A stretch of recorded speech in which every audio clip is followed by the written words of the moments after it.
पूज्याय राघवेन्द्राय सत्यधर्मरताय च। ನಮಸ್ಕಾರ. ಪರಿಮಳ ಮೀಡಿಯಾ ಯೂಟ್ಯೂಬ್ ಚಾನೆಲ್ಗೆ ಸ್ವಾಗತ. ನಾವು ಹಿಂದಿನ ಸಂಚಿಕೆಯಲ್ಲಿ ಕನಕಾಚಲ ಭಟ್ಟರು ನಾಣಿಯೊಂದಿಗೆ ಮಠದಿಂದ ಸ್ನಾನ ಆಹ್ನಿಕ ಮುಗಿಸಲು ಕಲ್ಯಾಣಿಗೆ ಬಂದಿದ್ದರ ಬಗ್ಗೆ ತಿಳಿದುಕೊಂಡಿದ್ದೆವು. ಈಗ ಕಲ್ಯಾಣಿಯಿಂದ ನಾಣಿಯೊಂದಿಗೆ ಕನಕಾಚಲ ಭಟ್ಟರು ಹೆಂಡತಿ ಮತ್ತು ಮಗ ತಿಮ್ಮಣ್ಣನೊಂದಿಗೆ ಸ್ನಾನ ಆಹ್ನಿಕ ಮುಗಿಸಿ ಭೋಜನ ಶಾಲೆಗೆ ಬರುವ ಹೊತ್ತಿಗೆ ಭೋಜನ ಶಾಲೆಯಲ್ಲಿ 1ನೇ ಪಂಕ್ತಿಗೆ ಎಲೆ ಹಾಕಿ ಬಡಿಸಿಯಾಗಿರುತ್ತದೆ. ಜನ ಊಟಕ್ಕೆ ಕುಳಿತಿರುತ್ತಾರೆ. ಕೆಲವು ಕುಹಕಿಗಳು ಕನಕಾಚಲ ಭಟ್ಟರನ್ನು ನೋಡಿ ಕುಹಕದಿಂದ ಬಾಳೆ ಎಲೆ ಖಾಲಿ ಇಲ್ಲ ಎಂದು ಹಂಗಿಸುತ್ತಾರೆ. ಕನಕಾಚಲ ಭಟ್ಟರಿಗೆ ತುಂಬಾ ಬೇಸರವಾಗುತ್ತದೆ. ಆಗ ನಾಣಿ ಹಸಿವಿನಿಂದ ಚಡಪಡಿಸುತ್ತಾ ನೊಂದುಕೊಂಡು ಕನಕಾಚಲ ಭಟ್ಟರನ್ನುದ್ದೇಶಿಸಿ, ನೀವುಗಳು ಸ್ನಾನ ಆಹ್ನಿಕ ತಡ ಮಾಡಿದ್ದಕ್ಕೆ ಇಲ್ಲಿ ಆಗಲೇ ಎಲೆ ಹಾಕಿ ಬಡಿಸಿಯಾಗಿದೆ. ನಾವೀಗ ಮುಂದಿನ ಪಂಕ್ತಿಯವರೆಗೂ ಕಾಯುವುದು ಅನಿವಾರ್ಯ. ಹೊಟ್ಟೆ ಬೇರೆ ತುಂಬಾ ಹಸಿವಾಗುತ್ತಿದೆ ಎಂದು ಪಂಕ್ತಿಯ ಕಡೆ ನೋಡುತ್ತಾನೆ. ಪಂಕ್ತಿಯ ಒಂದು ತುದಿಯಲ್ಲಿ 1 ಎಲೆ ಮಾತ್ರ ಖಾಲಿ ಇರುತ್ತದೆ. ನಾಣಿ ತಕ್ಷಣ ಓಡಿ ಬಂದು ಅಲ್ಲಿ ಕುಳಿತುಕೊಳ್ಳುತ್ತಾನೆ. ನಂತರ ಪಕ್ಕದಲ್ಲಿ ಖಾಲಿ ಜಾಗವಿರುತ್ತದೆ. ಕನಕಾಚಲ ಭಟ್ಟರು ಲಕ್ಷ್ಮೀದೇವಿ ಮತ್ತು ತಿಮ್ಮಣ್ಣನಿಗೆ ಅಲ್ಲಿ ಬಂದು ಕುಳಿತುಕೊಳ್ಳಲು ಹೇಳುತ್ತಾನೆ. ಇವರು ಸಂಕೋಚದಿಂದ ನಿಂತುಕೊಂಡೇ ಇರುತ್ತಾರೆ. ಪಕ್ಕದಲ್ಲಿದ್ದ ಅತ್ತೆಗೆ ಎದ್ದು ತಿಮ್ಮಣ್ಣನಿಗೆ ಭೋಜನಕ್ಕೆ ಅವಕಾಶ ಮಾಡಿಕೊಡಿ, ಪಾಪ ಹುಡುಗ ತುಂಬಾ ಹಸಿದಿದ್ದಾನೆ ಎಂದು ಹೇಳುತ್ತಾನೆ.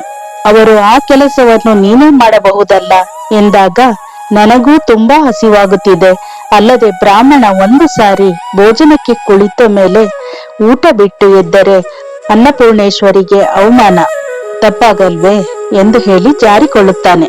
ಇನ್ನು ಏನೂ ಆಗಿಲ್ಲ, ನೀನು ಪರೋಪಕಾರಿ ಅಲ್ವಾ, ಹೇಳಪ್ಪ ಎನ್ನುತ್ತಾಳೆ. ಆದರೆ ಇನ್ನು 3 ಎಲೆ ಹಾಕಿ ಇವರಿಗೆ ಊಟ ಹಾಕುವ ಆಲೋಚನೆ ಅಲ್ಲಿ ಯಾರಿಗೂ ಇರುವುದಿಲ್ಲ. ಎಲ್ಲರೂ ತಮ್ಮ ಹೊಟ್ಟೆ ತುಂಬಿಸಿಕೊಳ್ಳುವುದರಲ್ಲೇ ಇರುತ್ತಾರೆ. ಕನಕಾಚಲ ಭಟ್ಟರಿಗೆ ತುಂಬಾ ನೋವಾಗುತ್ತದೆ. ಅಲ್ಲದೆ ಸರಿಯಾಗಿ ಊಟ ತಿಂಡಿ ಮಾಡದೆ ತುಂಬಾ ದಿನಗಳಾಗಿರುತ್ತದೆ. ಆದರೂ ಸಹಿಸಿಕೊಂಡು ಇನ್ನೊಂದು ಪಂಕ್ತಿಗೆ ಕೂರುತ್ತೇವೆಂದು ಹಿಂದೆ ಸರಿಯುತ್ತಾರೆ. ಅದೇ ಸಮಯಕ್ಕೆ ಸರಿಯಾಗಿ ಎಲ್ಲಿಗೋ ಹೋಗುತ್ತಿದ್ದ ಶ್ರೀ ವಿಜಯೇಂದ್ರ ತೀರ್ಥರು ಈ ಕಡೆ ಬಂದಾಗ ಅಲ್ಲಿಯ ಸ್ಥಿತಿಯನ್ನು ಕಂಡು ಭೋಜನ ಶಾಲೆಯ ಕಡೆಗೆ ಬರುತ್ತಾರೆ. ಶ್ರೀ ಗುರುಗಳನ್ನು ಕಂಡು ಎಲ್ಲರೂ ಗಾಬರಿಯಾಗುತ್ತಾರೆ. ತಕ್ಷಣ 3 ಎಲೆಗಳನ್ನು ಹಾಕಿ ಊಟ ಬಡಿಸುತ್ತಾರೆ. ಕನಕಾಚಲ ಭಟ್ಟರು ಲಕ್ಷ್ಮೀದೇವಿ ತಿಮ್ಮಣ್ಣ ಊಟಕ್ಕೆ ಕುಳಿತು ದೈನ್ಯತೆಯಿಂದ ಶ್ರೀ ಗುರುಗಳಿಗೆ ಮನದಲ್ಲೇ ನಮಸ್ಕರಿಸುತ್ತಾರೆ. ಇತ್ತ ಕೆಲವು ಮಠದ ಪರಿಕರ್ಮಿಗಳು ವಿಜಯನಗರದಿಂದ ನಿರಾಶ್ರಿತರಾಗಿ ಬಂದವರ ಬಗ್ಗೆ ಕೇವಲವಾಗಿ ಮಾತನಾಡಿಕೊಳ್ಳುತ್ತಾರೆ. ಶ್ರೀ ವಿಜಯೇಂದ್ರ ತೀರ್ಥರು ವಿಶ್ರಾಂತಿ ಕೋಣೆಯಲ್ಲಿ ಧ್ಯಾನದಲ್ಲಿರುವಾಗ ಅವರಿಗೆ ಅವರು ಮತ್ತು ಕನಕಾಚಲ ಭಟ್ಟರು ಬಾಲ್ಯದಲ್ಲಿ ವಿದ್ಯಾರ್ಥಿಗಳಾಗಿದ್ದಾಗ ಅವರಿಬ್ಬರ ಒಡನಾಟ ನೆನಪಾಗುತ್ತದೆ. ಅಂದು ಶ್ರೀ ವಿಜಯೇಂದ್ರರು ಕನಕಾಚಲ ಭಟ್ಟರ ಪಾಂಡಿತ್ಯವನ್ನು ಗುರುತಿಸಿ, ನೀನು ವಾಗ್ದೇವಿಯನ್ನು ಒಲಿಸಿಕೊಂಡಿರುವೆ ಕನಕಾಚಲ, ನೀನು ಸರಸ್ವತಿ ಪುತ್ರ ಎಂದು ಹೊಗಳಿ ವೀಣೆಯನ್ನು ನೀಡಿ ನುಡಿಸಲು ಹೇಳುತ್ತಾರೆ. ಆಗ ಬಾಲಕ ಕನಕಾಚಲ ವೀಣೆಯನ್ನು ಸುಶ್ರಾವ್ಯವಾಗಿ ನುಡಿಸುತ್ತಾರೆ. ಆ ವೀಣಾವಾದನವನ್ನು ಕೇಳುತ್ತಾ ಪೂರ್ವಾಶ್ರಮದ ಹೆಸರು ವಿಷ್ಣು ತೀರ್ಥರಾದ ಶ್ರೀ ವಿಜಯೇಂದ್ರರು ತಲ್ಲೀನರಾಗಿರುತ್ತಾರೆ. ಈಗ ಧ್ಯಾನದಲ್ಲಿದ್ದ ಶ್ರೀ ಗುರುಗಳಿಗೆ ಹಳೆಯ ನೆನಪು ಮರುಕಳಿಸುತ್ತದೆ. ಅವರು ಆ ನೆನಪನ್ನು ಮೆಲುಕು ಹಾಕುತ್ತಿರುವಾಗ ಕನಕಾಚಲ ಭಟ್ಟರು ಅಲ್ಲಿಗೆ ಬಂದಿರುತ್ತಾರೆ. ಆಗ ಗುರುಗಳು, ಅಂದು ನೀವು ನುಡಿಸಿದ ವೀಣಾವಾದನ ಇಂದು ನಮ್ಮ ಅಂತಃಚಕ್ಷುವಿನಲ್ಲಿ ಅಚ್ಚೊತ್ತಿದಂತಿದೆ ಕನಕಾಚಲರೇ. ಸನ್ಯಾಸ ಸ್ವೀಕರಿಸಿದ ನಂತರವೂ ಪೂರ್ವಾಶ್ರಮದ ನೆನಪುಗಳು ಕಾಡುವುದಿದೆ ಎಂದು ಹೇಳುತ್ತಾ ಕನಕಾಚಲರು ದೂರದಲ್ಲಿ ನಿಂತಿರುವುದನ್ನು ನೋಡಿ, ಏಕೆ ಈ ಅಂತರ, ನಾವು ನಿಮಗೆ ದೂರದವರೇ ಎನ್ನುತ್ತಾರೆ. ಶ್ರೀ ಗುರುಗಳ ಮಾತು ಕೇಳಿ ಕನಕಾಚಲರಿಗೆ ಮನ ಉಕ್ಕಿ ಬರುತ್ತದೆ.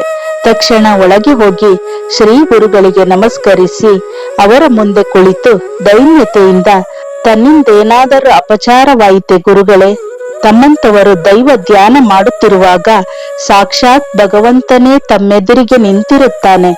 ಏಕಾಂತಕ್ಕೆ ಭಂಗ ತರುವುದು ದೈವ ನಿಂದನೆ ಮಾಡಿದಂತಾಗುತ್ತದೆ. ನನ್ನಿಂದ ದೈವ ನಿಂದನೆ ಗುರುನಿಂದನೆ ಆಗಬಾರದೆಂದು ದೂರ ನಿಂತಿದ್ದೆ ಎನ್ನುತ್ತಾರೆ. ಆಗ ಗುರುಗಳು, ಕನಕಾಚಲರೇ, ನಮ್ಮ ವಿಚಾರದಲ್ಲಿ ನೀವಿಟ್ಟ ವಿಶ್ವಾಸ ಮಠ ಉಳಿಸಿಕೊಳ್ಳುತ್ತದೆ.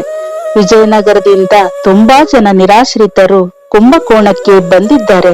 ಅವರೆಲ್ಲರಿಗೂ ಆಶ್ರಯ ನೀಡುವಲ್ಲಿ ಶ್ರೀಮಠ ಹಿಂದೆ ಸರಿದಿಲ್ಲ ಎಂದು ಇಬ್ಬರು ವಿಜಯನಗರದ ಅವನತಿಯ ಬಗ್ಗೆ, ಗುರು ವ್ಯಾಸರಾಜರ ತಪಶಕ್ತಿಯ ಬಗ್ಗೆ ಮಾತನಾಡುತ್ತಾ ಶ್ರೀ ಗುರುಗಳು ಸೃಷ್ಟಿ ಲಯದ ಬಗ್ಗೆ ಹೇಳುತ್ತಾರೆ.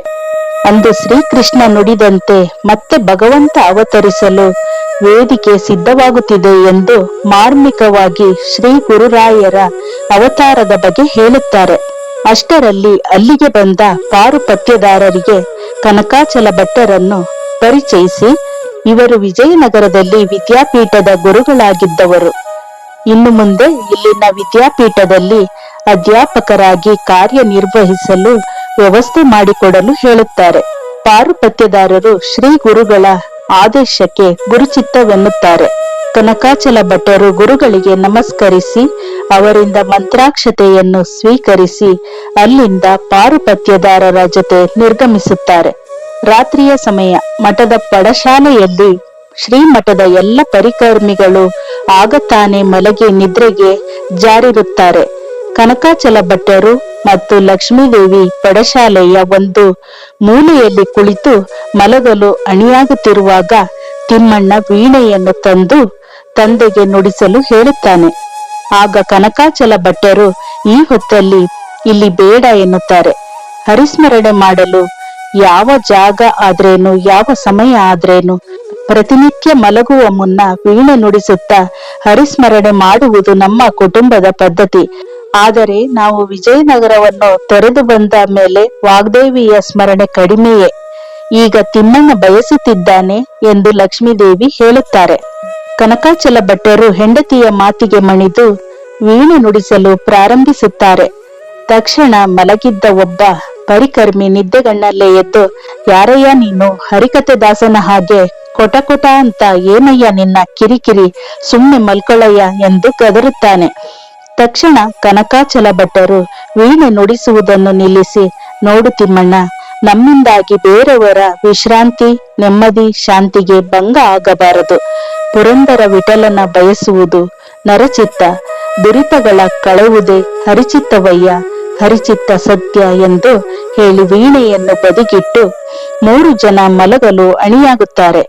ಆದರೆ ಮಲಗಲು ಚಾಪೆ, ದಿಂಬು, ಹೊದಿಕೆ ಇರುವುದಿಲ್ಲ. ಕನಕಾಚಲ ಭಟ್ಟರು ತಮ್ಮ ಮೇಲ್ಹೊದಿಕೆಯನ್ನೇ ತೆಗೆದು ಹಾಸಿ ಅದರ ಮೇಲೆ 3 ಮಲಗುತ್ತಾರೆ. ಇತ್ತ ಶ್ರೀ ವಿಜಯೇಂದ್ರ ತೀರ್ಥರು ರಾತ್ರಿ ಮಠದ ಪಡಶಾಲೆಯ ಕಡೆಗೆ ಪಾರುಪತ್ಯದಾರರ ಜೊತೆ ಬರುತ್ತಾರೆ. ಎಲ್ಲರೂ ಗಾಢ ನಿದ್ರೆಗೆ ಜಾರಿರುತ್ತಾರೆ. ಆದರೆ ಒಂದು ಕಡೆ ಕನಕಾಚಲ ಭಟ್ಟರ ಕುಟುಂಬ ಹಾಸಿಗೆ, ದಿಂಬು, ಹೊದಿಕೆ ಇಲ್ಲದೆ ಮಲಗಿರುವುದನ್ನು ಶ್ರೀ ವಿಜಯೇಂದ್ರರು ನೋಡುತ್ತಾರೆ. ಅವರಿಗೆ ತುಂಬಾ ಬೇಸರವಾಗುತ್ತದೆ. ಆಗ ಶ್ರೀ ಗುರುಗಳು ಪಾರುಪತ್ಯದಾರರಿಗೆ ಶ್ರೀಮಠದ ಒಂದು ಬಿಡದಿಯನ್ನು ಸ್ವಚ್ಛ ಮಾಡಿ ಕನಕಾಚಲ ಭಟ್ಟರ ಕುಟುಂಬಕ್ಕೆ ನೀಡಲು ಹೇಳುತ್ತಾರೆ. ಹಾಗೆ ಅವರು ವಿಜಯನಗರದಿಂದ ಉಟ್ಟ ಬಟ್ಟೆಯಲ್ಲೇ ಬಂದಿರುವುದರಿಂದ ಅವರಿಗೆ ಕೆಲವು ಅವಶ್ಯಕತೆಗಳನ್ನು ಪೂರೈಸಲು ಹೇಳುತ್ತಾರೆ. ಪೂಜ್ಯಾಯ ರಾಘವೇಂದ್ರಾಯ ಸತ್ಯಧರ್ಮರತಾಯ ಚ. ಇದೇ ರೀತಿ ಇನ್ನೂ ಹೆಚ್ಚು ಹೆಚ್ಚು ಶ್ರೀ ಗುರುರಾಯರ ಚರಿತ್ರೆಯನ್ನು ತಿಳಿದುಕೊಳ್ಳಲು ನಮ್ಮ ಪರಿಮಳ ಮೀಡಿಯಾ ಯೂಟ್ಯೂಬ್ ಚಾನೆಲ್ ಅನ್ನು ಸಬ್ಸ್ಕ್ರೈಬ್ ಮಾಡಿ, ಲೈಕ್ ಮಾಡಿ, ಶೇರ್ ಮಾಡಿ. ನಮಸ್ಕಾರ.